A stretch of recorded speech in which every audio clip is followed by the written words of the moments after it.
Je crois que le livre que nous venons d'examiner, ou que la plupart des gens dans cette salle ont suivi les exposés, je peux certifier que je fais partie des quelques rares qui l'ont lu les premiers. Parce que j'ai regardé ma date de dédicace là, c'était le 4 avril, dans mon bureau. Donc je l'ai lu entièrement. J'ai compris qu'il s'agit d'un essai de proposition d'une alternative de renaissance africaine. En imposé. Alors, comment le faire? Il a mis le point sur la racine politique. Là, il parle de Berlin. Berlin, c'est le politique. La question que tout cela suscite, si nous entrons dans le monde politique et qu'il faut le bousculer, c'est dans un rapport de force. On va réorganiser Berlin avec qui, contre qui, comment. Dans le comment, il a dit un peu. Il n'a pas dit contre un peu, contre qui, mais il a esquissé. Parce qu'il y a des gens qui profitent aujourd'hui de Berlin, à l'intérieur comme à l'extérieur. Est-ce que dans l'organisation de contre Berlin, ils seront partenaires, adversaires ou ennemis? Nous sommes en géostratégie. Alors, avec qui nous allons donc affronter ceux qui défendent Berlin? On le fait sous quelle échéance et où? Voilà les questions que chacun peut essayer d'aborder pour compléter ce qui est déjà dans le livre. Mais ce que le livre n'a pas abordé et qui m'ont semblé nécessaires si cette solution de renaissance doit être globale. L'Afrique est le continent le plus peuplé, c'est vrai, le plus grand, on est d'accord, mais le moins peuplé. Chaque fois qu'on parle de surpopulation, on parle de l'Afrique. Vous trouvez ça normal? C'est qu'il y a un piège dedans. Ce n'est pas un hasard si tout le monde pensait que le vaccin de la Covid ou bien du Covid est piégé. La Chine est plus peuplée que nous, moins petite. L'Inde est plus peuplée que nous, mais moins petite. Mais dès qu'on parle de la surpopulation, on parle de l'Afrique. Or, nous sommes ceux qui avons perdu la population. Tant qu'on n'a pas rempli notre continent, on ne peut pas se vivre. Voilà pourquoi on va vous amener toutes ces politiques de planification. Je n'ai pas dit qu'il faut faire les enfants en maison. Mais pourquoi les villes sont en moyenne plus riches que les campagnes? Vous prenez le Cameroun. Vous n'allez pas voir que c'est là où il y a plus de gens, que c'est un peu plus riche. Pourquoi les riches? Pourquoi l'Europe est un peu plus riche? Pourquoi le Japon est un peu plus riche? Pourquoi la Chine est un peu plus riche? On ne peut pas enlever la donnée démographique. La salle est bondée.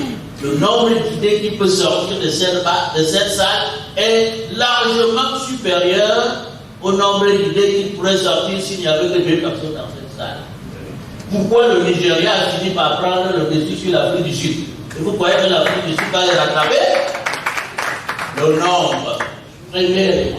Maintenant, la culture. Je crois que le professeur Bonny a parlé de ça. La langue, parce qu'on doit quand même porter notre projet dans nos manières d'être et de dire. Pourquoi, moi, dans la première phase, celui qui veut savoir ce qu'on fait, apprenez notre langue, qui devient donc aussi un peu aliéné.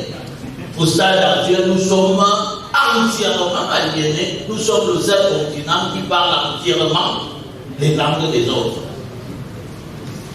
Maintenant, il y a la spiritualité. Dieu a fait l'homme à son image, il n'a pas dit qu'il y a une religion qui est la sienne. Est-ce qu'on est obligé de ne croire aux religions des autres? Je m'appelle Joseph Vincent, n'est-ce pas? Mais ça ne veut pas dire que lorsque je me marie pas, je ne fais pas le mariage traditionnel. Et nous sommes au Cameroun, nous sommes en Afrique. Vous ne voyez pas vous-même que lorsqu'il y a un deuil, on fait ce deuil 2 fois. Lorsqu'il y a un mariage, on fait ce mariage 2 fois. c'est-à-dire le mariage traditionnel et le mariage à l'état civil. Traditionnel, c'est la loi, non? Maintenant, lorsque c'est le deuil, on finit en ville, à la mort, après on s'en va on réorganise. Au-delà de la dépense, cela signifie que quoi?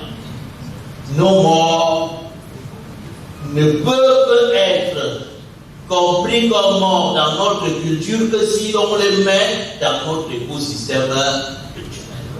On ne peut donc pas continuer dans cet ambivalence qui ne donne absolument rien et nous prend beaucoup de temps. Les autres ont choisi.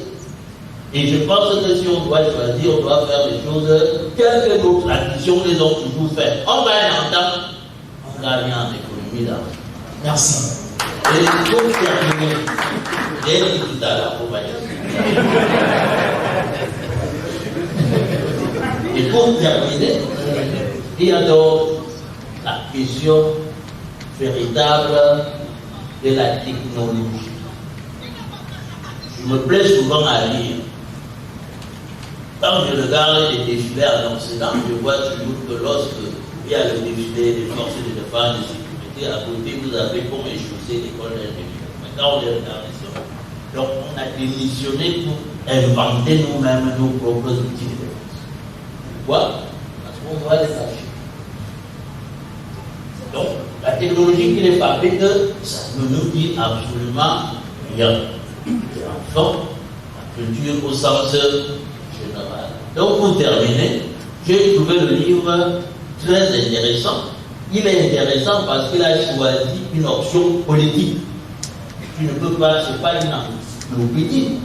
Donc il pense que si on coupe le cordon ombilical qui nous lie à l'ancien colon, c'est déjà une première étape. Je complète en disant que cette étape ne peut pas nous permettre de nous émanciper entièrement. Maintenant, je lance donc l'appel dans la salle, après avoir lu ces livres, développer les autres aspects, et vous verrez donc qu'on aura une stratégie non plus sectorielle, mais globale. Merci, professeur Joseph Boulaye-Godé, pour cette intervention. Nous sommes